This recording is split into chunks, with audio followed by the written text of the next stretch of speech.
Argirik ikusi alduzu latitude hoietan.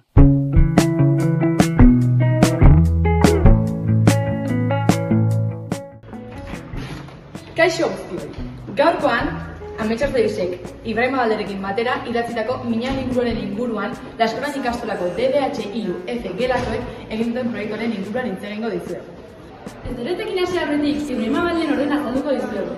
Segurazki gehienok Ametsartzaiz norden badakizuelako. Besterik gabe Ibrahim Abalde, ginakoko kritika abiatu eta Libiaraino bideratu duen ginarra da. Bere asmoa beraia txikia, hau da minan bilatzea zen, baina ez duen ez aurkitu eta etxea dituteko berandu egiztenez, Europara etorri zen.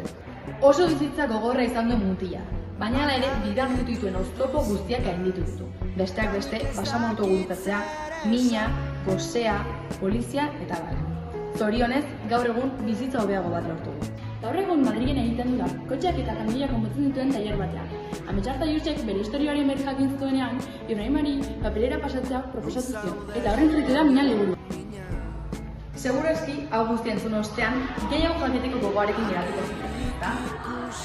Horretarako, DBH-3F ikasle batzuen hitz egingo dugu, eta egin duten proiektua zein izan den, eta zertarako egin duten eta nola egin duten azalduko dugu.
Protagonista hizkuntzan minanek anaia txiki nahi du esan. Oso. Bueno, eta aztu intzait esatea, baina gaur bisita berezi bat okiko du.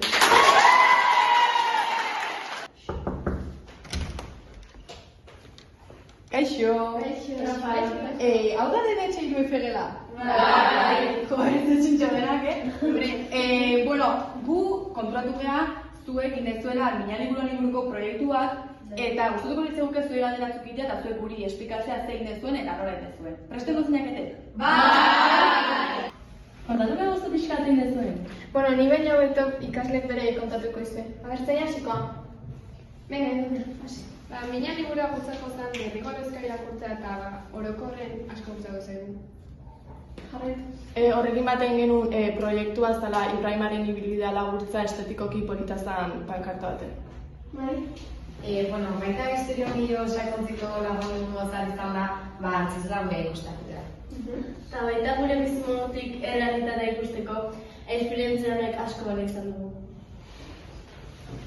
Orduan, zuek esperientzia hau zuen txikigoi gomendatuko zenien bizitzea, ezta? Bai, asko. Orain, DBH-3F gelakoek beraien proiektuetan Ibrahimaren ibilbidea nola azaldu duten esplikatuko dizuete. Bueno, Ibrahima Konakrin jaio zen, eta jaio zen pronto bere amarekin Tiankoira joan zen. Ibrahima 5 urte zitenean aita bi etorri zitzaion eta Konakrira joan ziren bizitzera. Urte batzuk gerago bere aita hil egin zen, beraz Tiankoira bueltatu zen amarekin. Bertan, errendimendua, inozentzia, maitasuna eta beldurra sentitu zituen.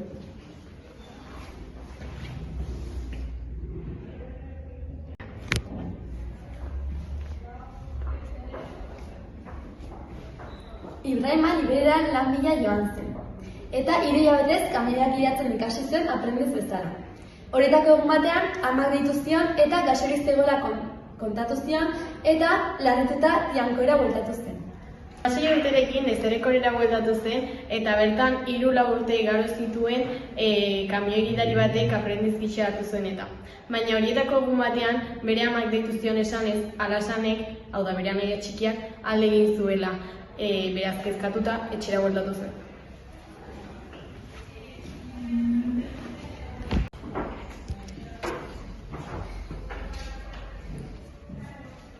Sigirian Ibrahimak erabaki zuen bere anaia aurkitzeko bidea hasi nahi zuela eta kamioilari batzukin ibili zen. Bide luze eta gogor hartan bera handia pasa zuen. Gabon hasi zuen ibilbidea, baina soldadu batzuek harrapatu eta toki itxi baten ezkutatu zuten. Ibrahimak beraia aipatu zienean, basamortu guztia inguratu zuen 5 egunetan. Desesperazioa eta tristura sentitu zituen, eta gosetea eta egarria ere.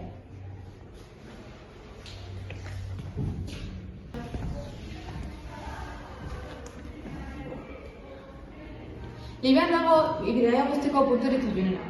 Ibrahimak, gerrak, esklabotzak eta bortizkeriak markatutako egunerokotasuna bizi izan du. Gainera, Libian kartzelan sartzen dute eta tratu txarra jasotzen ditu. Sentimenduak beldurra eta mina izango ziren eta bestalde bizirautea ere. Timiaguinen, Ibrahimak eta Ismaelek elkarren artean babesa ematen dute eta elkarren arteko elkarrizketek eta konfiantzak desertuan bizirautea laguntzen dute.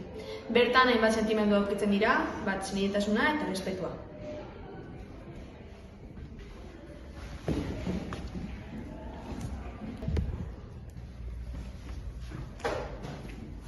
Labegon igaro zituen basamortuan oinez, Gosandiz eta Garrez eta baita Gartaiak bertan harrapatu eta Timiaguinera berriz ere bueltan eramateko beldurrez, baina azkenean Algeriako Adrar herrira iritsi zen eta bertan 2 hilabete egon zen lanean, baina zuen behar bezala dirurik irabazten.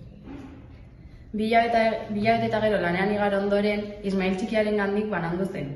Beldurra zuen ea Talandara bueltatuko zuten edo harrapatuko zuten. Orduan, Libiara abiatu zen anaia txikia aurkitzeko beharra sentitzen zuelako. Birgenearen atzetikan Libiara iritsi ziren. Arabiar bat pikapa ordaindu eta basamortuan zeudenean jetxearazi zuten oinez segitzeko. Egarria, nekea eta bera sentitzen zuen.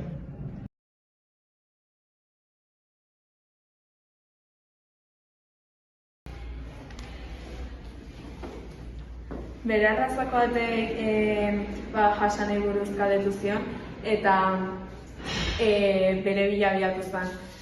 Bide hortan zehar beranei buruz galdetzen juntzen.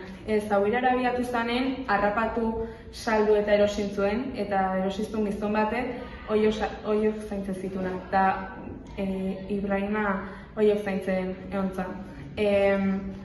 Han gozea eta egarria pasazun eta egun baten iesita lortu zuen. Saurratamea abitu zen eta han bere arrazako batek esan zion bere anaiak naufrage bat izan zuela. Momentu hortan haserre eta triste sentitu zen eta bizitzeko gogoa juntzitzaion. Urte bat eta 3 hilabete igaro zituen gizon batekin eta gero minus baten Tiankoira juntzen.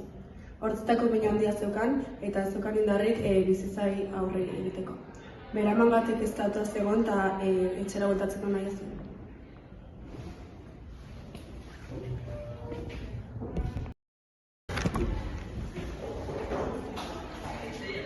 Ondoren, Algerian Ibrahima baso batean bizitzen egon zen eta polizietatik ihesi. Bertan mutil bat ezagutu zuen eta egun batzuk ondoren Europara joateko programa bat eskaini zion. Ibilbide hau guztia eta gero ez euskarango bizitzeko itsasontzi batera sartu zen Europara bidan zijoala, baina patera hori estroi bat egin zen eta gasolina gabe garatu zen eta hiltzeko zorian zegoenean helikoptero bat etorri zen beraiei salbatzen.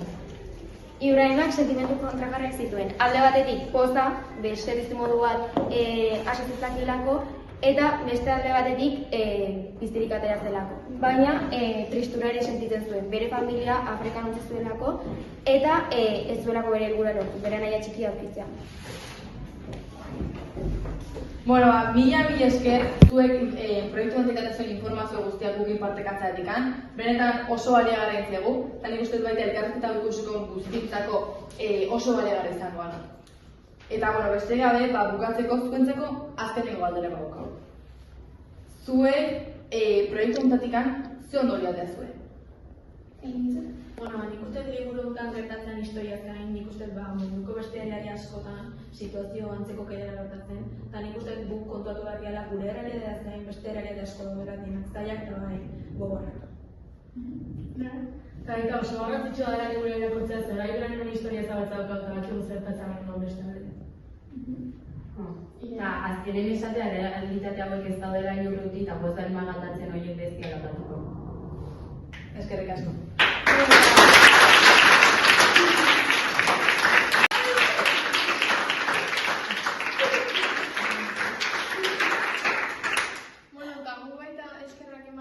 guri eman diguzten aukerangatikan Miñan liburua nahi dizugu. Eskerrik asko dela.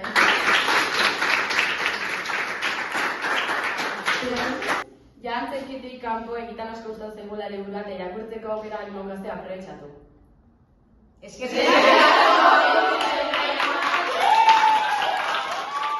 Non zaude minan,